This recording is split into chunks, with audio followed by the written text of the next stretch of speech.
So years ago, I discovered this author named Donald Miller, and Donald Miller wrote a bunch of books that were, I don't know, I don't really know genre, but I guess they're sort of like autobiographies or memoirs. They were just about his experiences and the struggles that he had, and then one was about a bike trip across the country.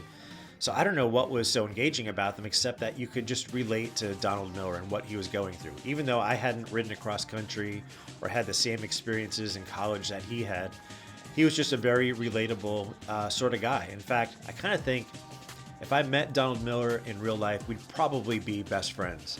I mean, I'd be best friends with him. I don't know if he would be best friends with me.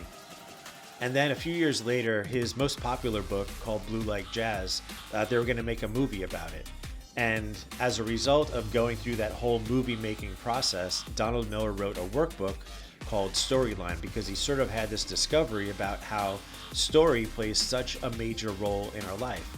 And if we can see our life as a story that we want to make engaging, it just makes life so much more worth living. It really helps us find purpose in our life. And so he talks about, in a movie, you have the protagonist and then you have an antagonist, and that's what makes the movie worth watching. If you didn't have those things, it would be really boring. And so in our own life, we're going to face difficulties, and we're going to hopefully overcome those things and then maybe face a difficulty again in the future. And all those things really make our story interesting and worth living. It really gives us purpose in our life when we're facing sometimes difficult or uncomfortable circumstances in our life. And I think this whole idea of story took off for Donald Miller, because then later he started his own company called Business Made Simple. Now, I'm definitely not sponsored by Donald Miller or Business Made Simple. Maybe someday. That would be absolutely awesome.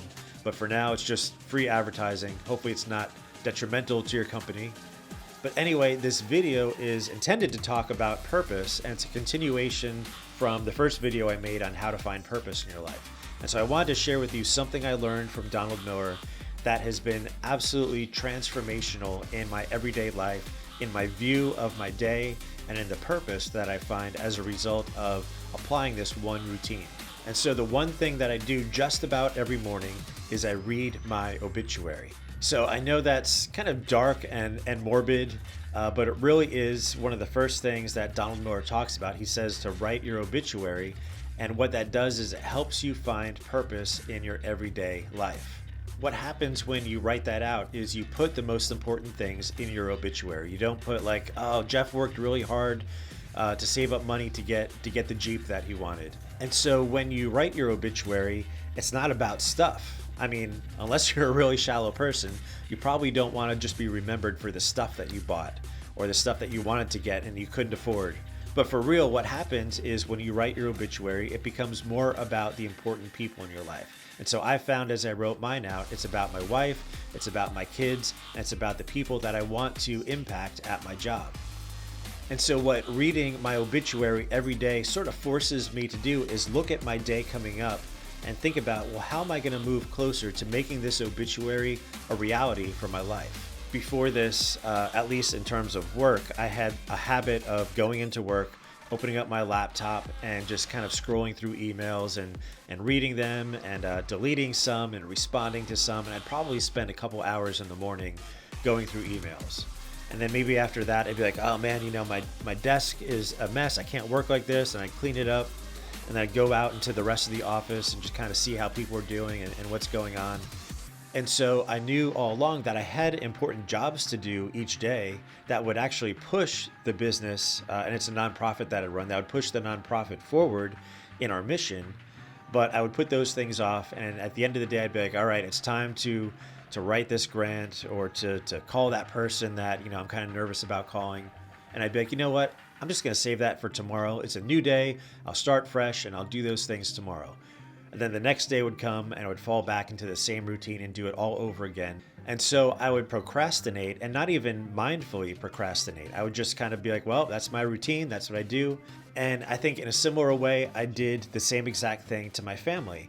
And it wasn't that I was trying to be rude or to push them away, but I knew I needed to spend quality time with each of my kids and with my wife. And so I guess I'd kind of have in my mind like, oh, I'm going to go home and play with them and just, get down on the floor and play with my son or do something with my daughter. And I'd be like, oh, maybe I'll take my wife out tonight. And then get home and just kind of fall back into routine at home as well. So, I'd come home and sit on the couch and watch TV and have dinner and maybe spend a little bit of time with my family. And I enjoyed that time, but I wasn't intentionally advancing our relationships. And I'd be like, you know what, on the weekend, we'll do something special. We'll go on a hike together, or I'll take my wife out to dinner. And maybe I would do that, but it would just be a couple hours a week on the weekend. And so for me, what writing my obituary did was made me realize this is really important. And I want to be remembered for being a great husband and a father that really loved his kids well. And if I don't start doing things today, it's not going to happen. So I really encourage you to give this a shot. Just maybe try it out for like a month. So I got like a nice journal. It's leather bound and has like nice parchment paper in here because I know I'm going to be using this every single day. And I just have the front and back of one page where I wrote out my obituary. And mine is, for the most part, it's focused on my wife and my kids and my job and the bigger things at my job. So actually the last line in here is about my funeral and what I want it to be like. And so I want it to be this big party with loud music and good food. I don't know. Hopefully they'll do that. But read it every day and let it set the tone for your day and what it is you're going to focus on that are actually going to move your life forward towards this legacy that you hope to leave in your obituary.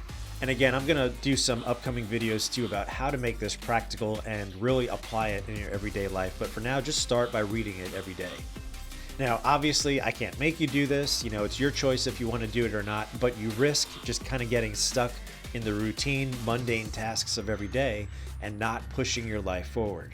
But if you do this, it'll just give you a different perspective on how you go about your everyday life and how you're pushing towards this legacy that you see in your obituary.